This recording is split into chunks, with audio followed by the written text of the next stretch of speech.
All right, let's talk about the Holy Grail, automated money. You know, everybody since the beginning of time been looking for two things. They've been looking for the fountain of youth and a way to automate income so, you know, money's on trees. And a lot has been written on that. You see books about it. I'm going to tell you right now what my 2 cents is about that subject of how you can automate your income. I mean, the first question is, can you really do it?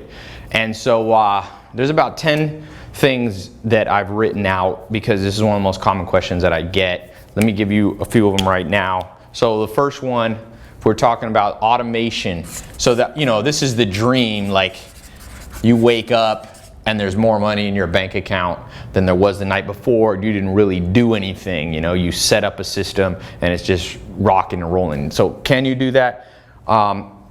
Anytime I want something in life, I always use a principle of logic called inversion. So Charlie Munger, the self-made billionaire, him and Warren Buffett made a $300 billion company, and Charlie Munger says it's because he understands inversion. So to get what you want, you have to think about what you don't want. So what are the things that keep people from getting automated income? Because I would say out of the business that I've started, invested in, I'm a mentor, or you know, an advisor to, only about 1% of them would qualify for this principle of automated income. For example, I know a guy, just an acquaintance, I don't really know him too well, but he invested in a company, got in real early, and he owns like 1 or 2% of the company, and he gets a dividend check, okay? And he moved to Mexico or something. I forget where he is in South America. He's an American guy, and he just literally just gets a check, and he makes about, I think the check is about 10 million bucks a year. Okay, he got in early. So it's not very common. Most of us, me and you, wherever you are financially, we've been through periods where you're grinding it out to make money. So automation is the opposite, obviously, of grinding out. Now, here's what I think about it. Number one, there is a myth that it's all about the idea. So I kind of classify people that I meet by the myth that they bought into. I do this on myself. I'm like, Ty, what myth have you bought into today? The idea myth, I'd say about 90% of the world is into that. And I see that as an investor. People come to me and they go, Ty, I got the idea, I got the idea, I got the idea. So what happens is people wait forever for their magical idea. So they think it's going to be something that, you know, they're going to wake up one morning and go, boom, that's the business. Ooh, the next Snapchat. It doesn't work like that. If you look at the 1% of people who figure out how to automate their income, it's all over. In fact, that guy that I told you that makes millions and lives in South America, he invested in some trash companies, believe it or not, like waste type companies in the United States. And he got in early. And so that's not a business that you would traditionally, idea-wise, think would bring you the holy grail of the goose that lays the golden egg. So the idea, if you buy into the idea myth, I'm going to tell you what I can predict about you. 20 years from now, 10 years from now, 30 years from now, if I met you, you'd be like, I'm almost onto it. I'm just waiting. Like you know, you meet those people. Don't be an idea myth person. It's much more, automation is much more about two things. It's about structuring and force of will. So here's what I mean by this. Structuring basically means, pardon, I have bad handwriting. By the way, you like this shirt? Somebody made it for me. It's got my name on it. They mailed it to me. Thought it was a cool idea. Anyway, structuring. So what I mean is, it's not per se a specific industry. It's not, I was just reading the book about Paul Allen. He co-founded Microsoft with Bill Gates. It's not like only computer people get rich. So you have to have a computer type idea. It's not like only people in Wall Street are the ones. You can structure almost any industry well so that it has some level of automated income, or you can structure it poorly. So you don't have to wait forever. You should use all that brain power instead of the magical idea on thinking on structuring. And there's a lot I can talk about that. I'm trying to keep these videos relatively short because people are busy. I know you're busy. And then the second thing, force of will. You give me one person with the amazing idea with no persistence and tenacity, they're never going to create an automated income. You give me another person who has a so-so idea, but they're willing to push. You know, it takes, like the old saying goes, you know, To get what you want, you have to deserve what you want. You have to grind at some level. So even if you want automated income, there is a point, inflection point when it starts. Before then, you have to put in the work. So the number 2 thing, the myth that keeps people from getting automated income. So there's the idea myth, it's the hard worker myth. If you look at comments I get sometimes, I get people saying stuff like, Ty, you know, there's only one way that none of this stuff, you don't need to read books, you don't need mentors, which is absolute BS, trust me. I was just on the phone today interviewing Ryan Holiday. He's one of the top he was the head of marketing for American Apparel, right? Built a $1 billion brand with them. And we were talking about this, and it's like, it's not just that you put your head down and you work harder than everybody else. Because if that was true, next time you go to a restaurant, who do you think is working the hardest at that restaurant? Do you think it's the waitress? Do you think it's the cooks? Do you think it's the busboy? Or do you think it's the owner? Now, I don't know who works harder, waitress or busboys or kitchen staff, but they work a lot harder than the owner. So the owner makes more despite the fact that in terms of pure physical exertion. So if your plan is just to work your way, you're gonna work your way into the ground. There is definitely, not to be cliche, there is definitely something to the thought of smart work. You know, it's like I see people and I actually feel bad. You know, I get 3,000 to 5,000 people email me or contact me on Instagram, Facebook, whatever, a day. Right? So I get all these people pouring out like, dude, I'm trying this. And I see like 50% of people, their thing is like, I'm just gonna work a little harder. Like, I need to structure my day. If I just woke up at 4 in the morning, I'd get more done. Well, you know that Pareto principle you've heard of before called the 80-20 rule? Without a doubt, 20% of the work you put in life gets you 80% of the money. That's been proven. Pareto was an Italian economist. It's been proven over and over to be true. So you can't just out hustle, because if that was true, we'd live in a world where, you know, people doing construction were making more than people who are in glass offices. All right, number 3, the third myth, and I think a key, you got to ask yourself, if you want to automate income, are you a wanter or a wisher? These are the 3 types of people that I never see automating income. And I've been able to automate income in different businesses. And when you get it right, it's insane. And that's why I said there's about 10 things that I've done. These first 3 are the things I've avoided. They're like the landmines. Then there's some other things like the front loading effect, power scaling, all these other things that you do. I don't know if I have time to get to those right now, but I'm actually going to do, people are asking me to do these online talks. So I'm going to do a free online talk. If you want to know the complete, what I call $1 million blueprint that I teach when I buy a company and I retrain and rehire, you know, new people to manage the company, this is what I teach them. This $1 million blueprint, it's about 10 principles. So there should be a button below me or above.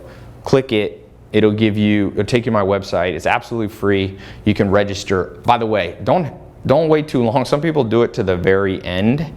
And the last 2 I've done have literally crashed the servers. So many people because they're free, right? So tens of thousands of people try to get in. So I'm limiting how many people that I let in so I don't blow up my servers. I'm actually having my coders recode the comment code so it doesn't crash everything. So if you think this will be helpful to you and you want to learn, you want to shave 10 years off this $1 million blueprint learning curve, go ahead and click the link wherever they are. You just sign up. It's no obligation, or you don't have to pay or anything.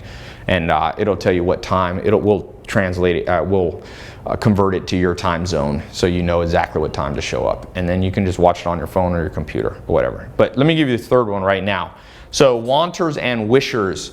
The sad news is some people are all 3, which is a real disaster. This is the most common. Jim Rohn is a famous life coach. He died. It's sad. He's a genius guy. You can find him old YouTube videos back like 70s and 80s. He's the guy who trained Tony Robbins. And so one thing, the analogy that Jim Rohn said, he said, the world doesn't respond to need, it responds to seed. The world doesn't respond to need, it responds to seed. The way I think of that, I lived on a farm for 10 years. It's like if you're a farmer in October, and you're hungry and you're standing in a field and there's no corn and there's no tomatoes and there's no apples, you can't just yell at the earth and go, I'm hungry. The earth doesn't respond to that. The only thing the earth does is respond to the seeds that you planted 6 months earlier in April. You can't be eating in October if you didn't plant. And no matter how much you cry, no matter how much you want, no matter how much you wish, and we live in a world, there's lots of different theories on what it takes to make money. There's, The Secret, and I believe in some of that. There's the Power of Positive Thinking and Norman Vincent Peale and all these books. You guys know I love books, but without a doubt, the people who create automated income are people who are masters of planting seeds ahead of time. And 2,000 years ago, I think it was Lao Tzu, a philosopher, said, prepare for what is difficult ahead of time. I'm butchering the quote. I'll remember in a second. Do what is difficult. Do what is difficult when it is easy. Do what is difficult when it's easy. And so the farmer who plants when he's not hungry, it's easy to plant then. And most people, and I hope this isn't you because this was me at one point, my plan to make more money was to wish. I would sit there and go, what if I won the lottery? And then what happens is a negative spiral because it starts leading you into anger. So you start getting mad about things you can't control. You start going, but the government, but my parents didn't, but my school. But the point is, that's over. Stephen Hawking, one of the leading physicists of all time, he says he used to think that time would reverse at some point in the history of our universe, that the universe would contract and time would go back. You could go back in time. You would be like Benjamin Button, old, and then you'd get younger. But he says he made a mistake. 20 years later, 30 years later, he said, the arrow of time always moves forward, thermodynamically, psychologically, and cosmologically. And so what that means for you and I in practical terms is that when you want and wish, you're focusing on things that according to the law of physics cannot be altered. So wanters and wishers are always misplacing their energy. And so I'm telling you this, greatness is cool under pressure. If you're completely broke now, or you've made some money but you're plateaued, you're not going to want and wish your way out of this. It's good to be optimistic at some level, enough to give you hope, but that has nothing to do with people who make big money. Mark my words. I've been broke and I've made money before. And I will tell you, it wasn't because I started going, hey, I deserve more. This is going to happen. There's nothing wrong with doing that in minor amounts, but what's better is planting seeds. And you must become, in Silicon Valley talks about this accelerated cycle called the lean startup, or the MVP, the minimum viable product. And if you look at companies like LinkedIn, Twitter, for example, I just interviewed the guy who wrote the book Hatching Twitter, which is the first real story of the founding of Twitter. People don't realize Twitter was started in 2 weeks. 2 weeks. It went from idea to a beta version, and that beta version wasn't that good. It was like a text. It didn't have hashtags. It didn't have usernames, but you know what? They had momentum. And the opposite, if you're a wanter and wisher, you must become a momentum creator, because you know what the end result of the momentum, the 4 Twitter guys, you got Jack Dorsey, you got Evan, you got Biz Stone, and a guy named Noah. Those 2 main guys, Ev and Jack Dorsey, they're worth over $10 billion. They were worth billions early 30s. Why? Because they weren't wanting and wishing. You must create momentum where you are, and you gotta transpose all that mental energy that the vast majority of the masses of humans make. My favorite quote, Thoreau, the mass of men lead lives of quiet desperation. What is called resignation is just confirmed desperation. So don't fall into these 3. Now, there's 7 other things. So these are what not to do. There's 7 things you need to do. I need a little more time to go over that. So like I said, I'm going to try to keep these relatively short. So there should be a link below. Click it. It's completely free for all you suspicious people. It's free, literally. You don't have to pay anything. And if you're super suspicious, I always tell people that are super suspicious, don't even bother. Super suspicious people never get anywhere, by the way. It's okay to be, smart, but cynics lose. So at some level, you got to understand these 3 and these other 7. So I got this free talk. It's the same blueprint that I literally, when I call it a blueprint, I literally print this out. And if you're ever here in Hollywood and come into my company, you know, at any given time, I'll have 40, 50, 60 people in the office that I'm taking time to train on these same principles so they can go out and run multi-million-dollar companies that I buy or that I start. So check it out. Click the link below, might be above. And check out this $1 million blueprint. I promise you that these principles work. For some of you, you only need to make an extra $1,000 a month. For some of you, you know, you got high aspirations. You want to be the next Jack Dorsey or Bill Gates. This stuff works. It's scalable at all levels, no matter where you are. It works for guys, it works for girls. So it's good stuff. Remember, of all these, the most deadly of the 3 that I talked about is probably these 2, the idea myth, the wanter wisher.